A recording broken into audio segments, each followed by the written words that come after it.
दोस्तों, कोलेस्ट्रॉल एक कीमियाई मादा है। ये कीमियाई मादा 80% हमारे जिगर में तैयार होता है और 20% ग़िज़ा से हासिल होता है। जब भी कोलेस्ट्रॉल का नाम लिया जाता है तो हमारे जहन में यह ख्याल आता है कि यह हमारे दिल का दुश्मन है और दिल के दौरे का बास बनता है। लेकिन ये जानना भी ज़रूरी है कि दिल के दौरे के साथ साथ ये हमारे दीगर आज़ा को भी मुतासर करता है, जिनमें हमारे पैर भी शामिल हैं। दोस्तों, कोलेस्ट्रॉल दो तरह का होता है, LDL और HDL। LDL को बुरा कोलेस्ट्रॉल कहा जाता है। अगर इसका लेवल बढ़ जाए तो दिल की बीमारी होने का खतरा बढ़ जाता है।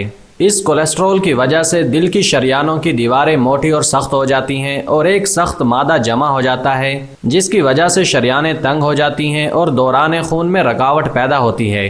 लेकिन इस कोलेस्ट्रॉल के मुज़र असरात सिर्फ दिल की शरियानों तक महदूद नहीं, बल्कि यह हमारी टांगों की खून की शरियानों में भी खून को रोकता है, जिसके बाअस टांगों की तकालीफ पैदा होना शुरू हो जाती हैं।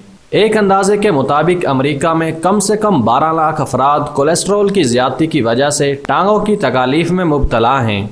दोस्तों, अगर आपका भी कोलेस्ट्रॉल बढ़ गया है तो आपकी टांगों को भी नुकसान पहुंच सकता है। लिहाजा चंद अलामात पर नज़र रखें ताकि फौरी तौर पर डॉक्टर से रुजू किया जा सके। नंबर 1, टांगों पर सूजन आना। दोस्तों, कोलेस्ट्रॉल जब दिल की शरियानों को तंग करता है तो पहली फुर्सत में टांगों पर सूजन आ जाती है।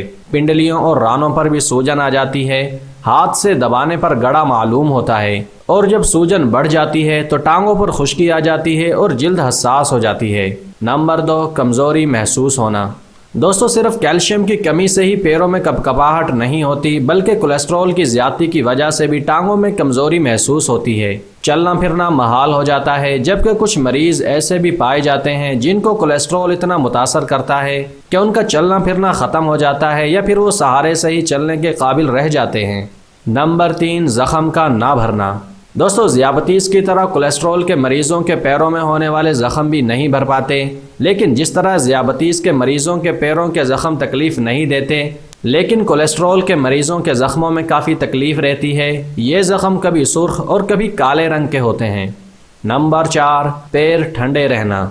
दोस्तों, पैर ठंडे रहना कोलेस्ट्रॉल बढ़ जाने की अलामत हो सकती है। कोलेस्ट्रॉल के मरीज़ चूँकि गर्म ग़िज़ाएँ जैसे कि गोश्त, अंडा और घी नहीं खा पाते तो उनके पैर ठंडे रहना शुरू हो जाते हैं। माहिरीन के मुताबिक ये कोलेस्ट्रॉल की आम अलामत तो नहीं है, लेकिन वो अफराद जिनके ख़ानदान में कोलेस्ट्रॉल, दिल के अमराज और हाई ब्लड प्रेशर का मर्ज़ पाया जाता हो, उन्हें पैरों के ठंडे होने पर डॉक्टर से रुजू करना चाहिए। नंबर 5, टांगों का दर्द। दोस्तों, कोलेस्ट्रॉल की ज़्यादती की वजह से खून की रगें या तो फूल जाती हैं या फिर सिकुड़ना शुरू हो जाती हैं, जिसके बाअस पैरों तक खून की रसाई मुश्किल हो जाती है। इसी वजह से हमें 2 मसाइल का सामना करना पड़ सकता है, या तो टांगों में भारीपन महसूस होता है या फिर जलन का एहसास होता है। कोलेस्ट्रॉल की ज़्यादती से टांग के किसी भी हिस्से में तकलीफ़ हो सकती है या एक टांग में मुस्तकिल दर्द रह सकता है। जब बग़ैर किसी ख़ास वजह के चलना फिरना या देर तक खड़े रहना मुश्किल हो जाए तो ये इस बात की अलामत हो सकती है कि कोलेस्ट्रॉल आपकी टांगों को मुतासर कर रहा है। नंबर 6, पैरों के बाल कम हो जाना। दोस्तों, जब खून का बहाव और रसाई टांगों तक मुसलसल और नॉर्मल नहीं होती तो टांगों पर से बाल कम होना शुरू हो जाते हैं, और अगर एक दफ़ा बाल साफ़ किए जाएं तो दोबारा बाल नहीं आते। इसके अलावा गोश्त का सख्त होना भी कोलेस्ट्रॉल की एक अलामत है। लिहाजा पैरों पर सूजन आ जाती है और जिल्द पर चमक आ जाती है। नंबर 7, जिल्द में तब्दीली आना। दोस्तों, अगर कोलेस्ट्रॉल आपकी टांगों को मुतासर कर रहा है तो टांगों की जिल्द की रंगत तब्दील हो जाती है। बाज़ दफ़ा मरीज़ टांगों पर पीला रंग आने की शिकायत करते हैं और कुछ मरीज़ों की टांगें नीली हो जाती हैं। पैरों के नाखून सख्त और मैली रंगत के हो जाते हैं। अगर मरीज़ कोलेस्ट्रॉल की दवा खाते रहें तो नाखूनों और जिल्द का रंग नॉर्मल रहता है। दवा छोड़ने पर दोबारा वही शिकायत पैदा हो जाती है।